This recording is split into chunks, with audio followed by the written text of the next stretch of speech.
So, I saw that a post that you put about extra woke people.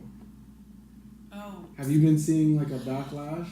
Oh my gosh. Oh, I just got into this Facebook dialogue.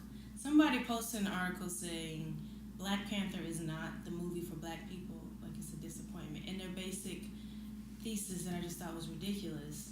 Or maybe not ridiculous, but I just felt like this author was hell-bent on making it seem like Black Panther was about suppressing black liberation.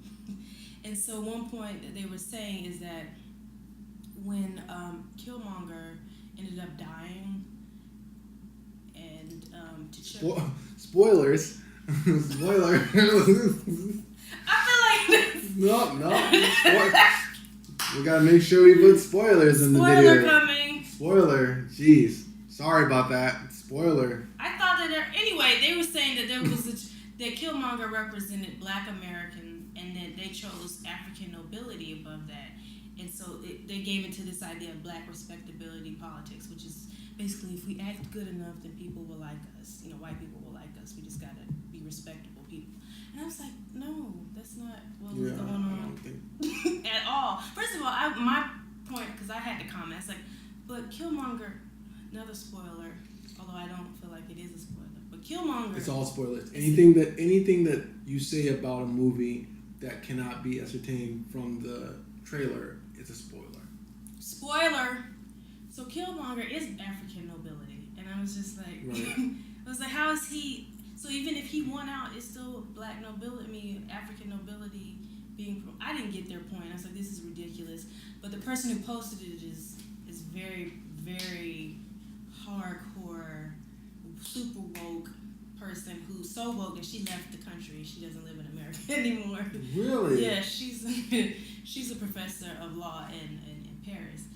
But she's just like, no, this is about, she was pro-Killmonger, saying that he represented Black liberation, and his evil was that he wanted to use the resources to help Black people. And I was like, no, his evil was that he wanted to send out weapons and guns, and like, it was the approach. It wasn't a matter of African nobility versus Black American man. It was more of, how do we help ourselves with the resources we have? Do we hoard them, those of us that have them?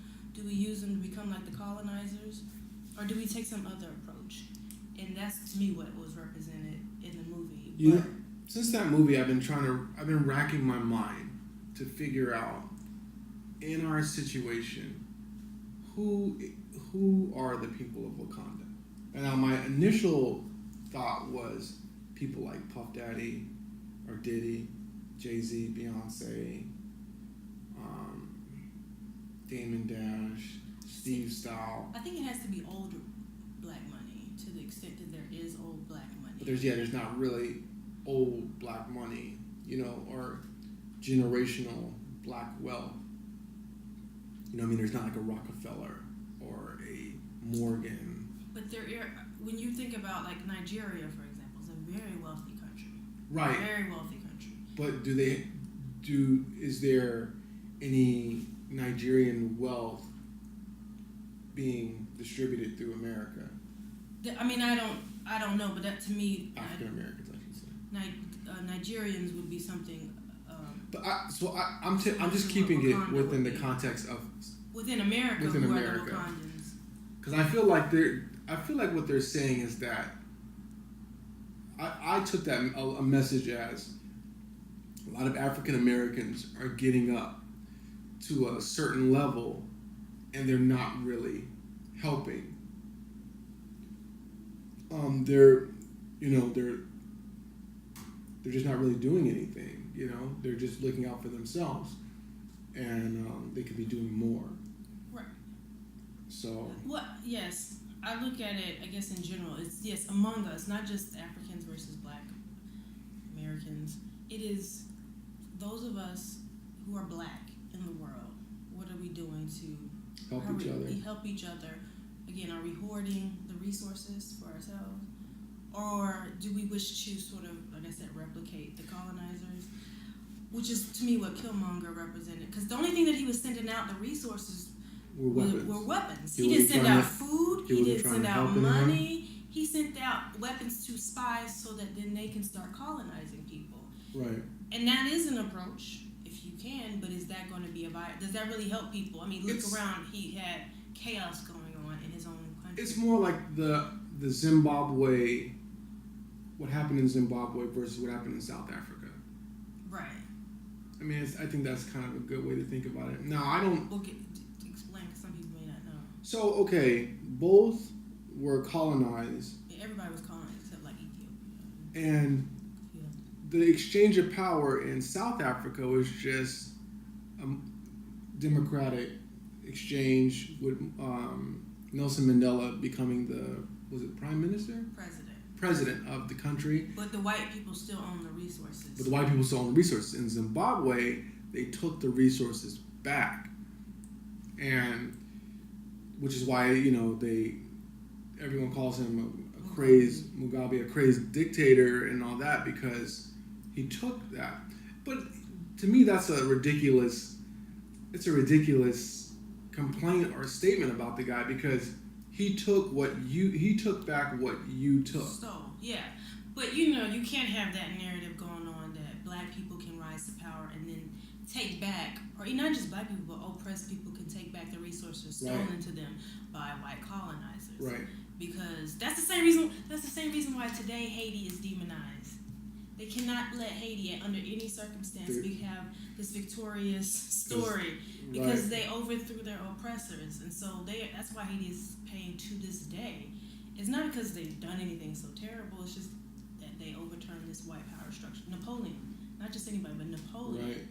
And so yeah, same thing with Mugabe. It's just like, oh no, we have to make him seem like this monster, but it's like, is he a monster? It's so funny because I think you were here. We were talking about North Korea, and Darcel was saying what do I think about it? I was like, I don't think anything about North Korea. I don't know anything about North Korea. I've never been there, and I'm not going to believe what I read. I've heard things about China. I've read things about China, and then I've been there, and it's a different experience.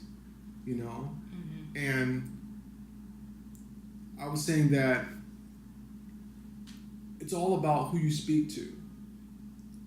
Just because she's like, well, they have defectors or people who've escaped. I'm like, well, if someone talked to a minority, or like the girl who I was getting into a beef with, or not beef with, but debate on the one who's left and went to Paris. They're going to speak very bad about America. Now that doesn't make America what she's describing. That's just what she's experienced. And maybe she's being a little extra, but at the same time, if you only find people who are disenfranchised, then you can paint a horrible picture with an American statement. So I think it's important to not ignore evidence. And again, what I said is, if in fact what they're saying about North Korea is true, then it's a horrible place. But I don't know that. I'm not going to just trust. I feel like that's the problem right now with everything. People just post, and they don't, take the time to vet it. I don't think social media is that big of a deal. It's really, to me, it's nothing. It's not social media, Facebook, all that's not the problem. The problem is that we become lazy, and we just go to one source, and we take that source as truth. If you took something that you read and you're like, oh my gosh, they're going to make coffee illegal, and then you looked up two separate sources and found out that, I think that process is a valuable one, and that'll serve you well. You can't just stop at one source. I think that's the issue. We become lazy. It's lazy, but it's also time consuming. Think about all the things, the different facts that you have going at you at any given time. It's hard to vet everything that's coming out, which is why I think the Russians were able to sort of interfere in the election the way they did, because they know people are lazy, but then they also just don't even have the time if they wanted to vet the process. I just feel like, we have to take responsibility, especially with information, especially dispersing information. It's just it's getting critical, because it's the same with some of these allegations. It needs to be vetted.